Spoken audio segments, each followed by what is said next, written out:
Hello my YouTube family, welcome to our channel.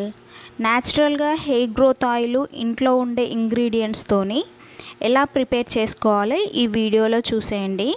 Video చివరి వరకు చూసి వీడియో నచ్చితే కనుక లైక్ చేయండి, షేర్ చేయండి అండ్ సబ్స్క్రైబ్ చేసుకోండి. ఆయిల్ ప్రిపరేషన్ కోసం అయితే నేను 250 ml కోకోనట్ ఆయిల్ తీసుకున్నా. దాంట్లోకి ఇంగ్రీడియంట్స్ 3 రెమ్మల కరివేపాకు, ఒక పెద్ద సైజు మందార పువ్వు, 3 ఉసిరికాయలు, 4-5 మందార ఆకులు, 2 చెంచాల నల్ల జీలకర్ర, 2 చెంచాల మెంతులు అయితే తీసుకున్నా. అవి తీసుకొని ఒక ప్యాన్ హీట్ అయిన తర్వాత ప్యాన్లోకి కోకోనట్ ఆయిల్ ట్రాన్స్ఫర్ చేయాలి. ఆయిల్ హీట్ అయిన తర్వాత నల్ల జీలకర్ర, మెంతులు, ఉసిరికాయలు వేసి కొంచెం వేడవ్వనివ్వాలి.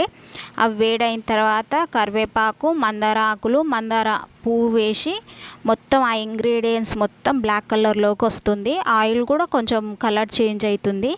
అప్పుడు ఆ గ్యాస్ బంద్ చేసి ఆయిల్ చల్లగా అవ్వనియాలి.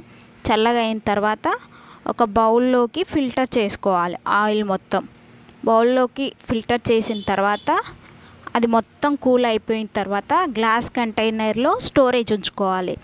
ఇలా ఈ ఆయిల్ 3 months వాడితే మనకు రిజల్ట్ అనేది ఖచ్చితంగా కనిపిస్తుంది. దగ్గర గుంటగడ్డాకు అవైలబుల్గా ఉన్న ఇందులో యాడ్ చేయొచ్చు, రిజల్ట్ మంచిగా కనిపిస్తుంది.